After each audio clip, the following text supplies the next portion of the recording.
Hi, and welcome back to part 2 of Affiliate Marketing. Do it right to avoid legal liability. In part 1, we spoke a little bit about the structure of affiliate marketing strategies.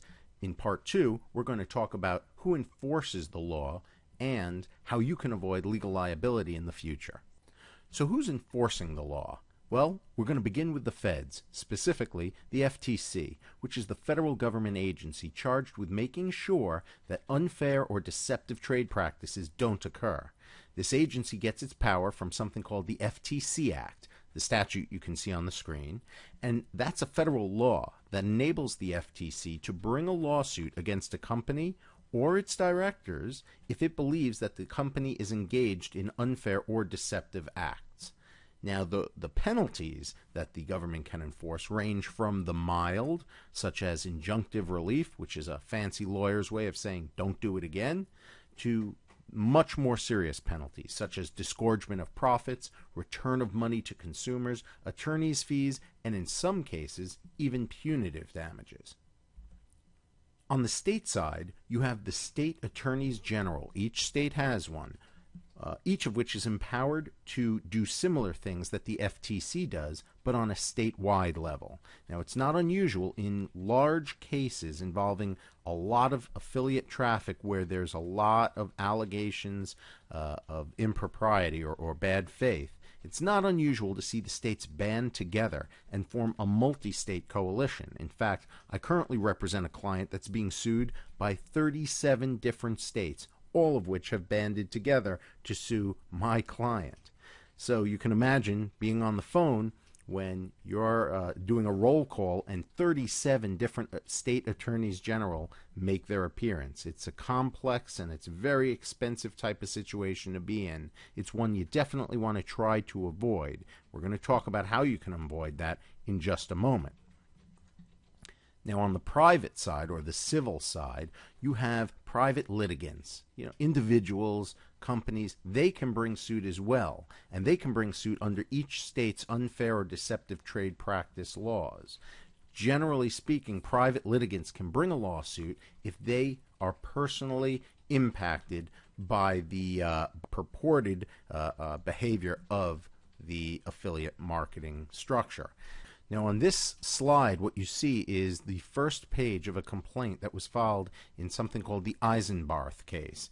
And this actually is one of the largest pieces of litigation against affiliate marketers and affiliate marketing companies out there. I happen to represent a few of the defendants in this particular case, and what they are alleging in this matter is that all of these defendants, either jointly or individually, violated Miss Eisenbarth's rights by reproducing her image on certain marketing websites. Now, I'm not here to argue the merits of it today, but what I do want to point out is that these types of cases can occur anywhere in the United States. Here, for example, this one occurs in Minnesota.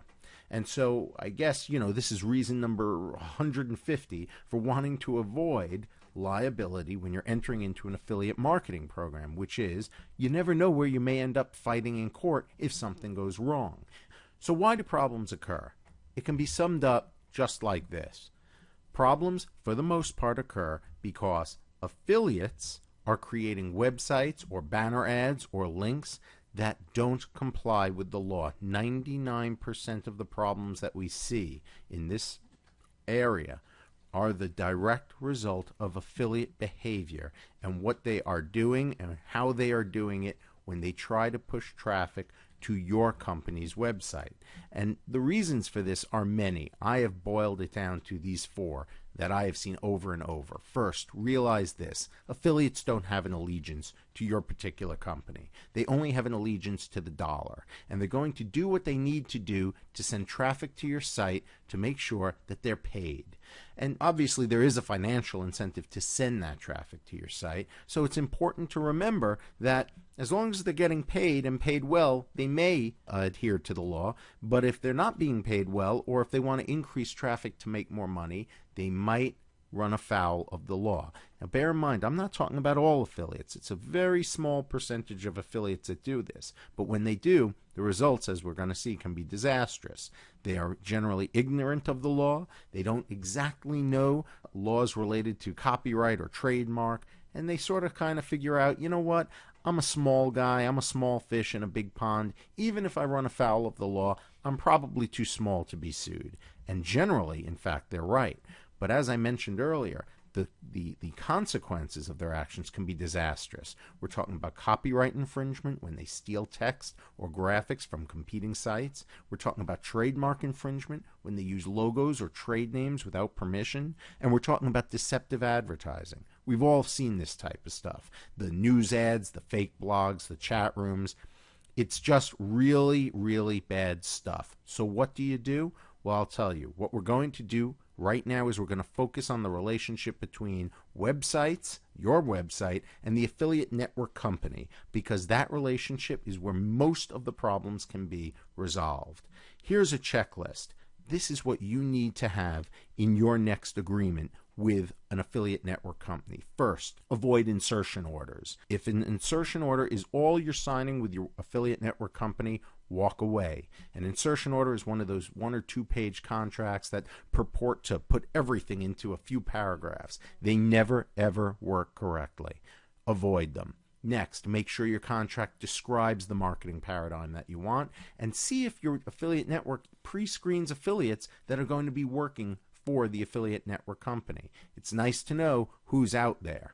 Clarify not just the do's, but the don'ts as well. And by that I mean it's important to say what the company should do. It's important to also say what they shouldn't do. Like they should not encourage IP infringement. They should not allow affiliates that they know to be acting improperly to continue to provide services. There need to be penalties for improper activity. There should be immediate termination of affiliates if the improper activity is reported. There should be indemnification from the company if your website, your company gets sued because the affiliate network company didn't act quickly or fast enough or properly. Remember, bad affiliates should be blocked from further activity, and I don't just mean terminated. I mean blocked, IP address blocked. Why? Because you don't want them signing up under another name and then continuing their behavior. Obviously, you want to have the ability to terminate the relationship if the rules aren't followed. The next thing I recommend is that you monitor activity on the web. And by that, I mean designate 1 or more people to go out there, look around on the web, and see what's going on. See how your site is being pushed by the affiliates. If it's not being pushed correctly, if it's not being advertised in the right way, you need to call your affiliate company, the network company. You need to let them know that.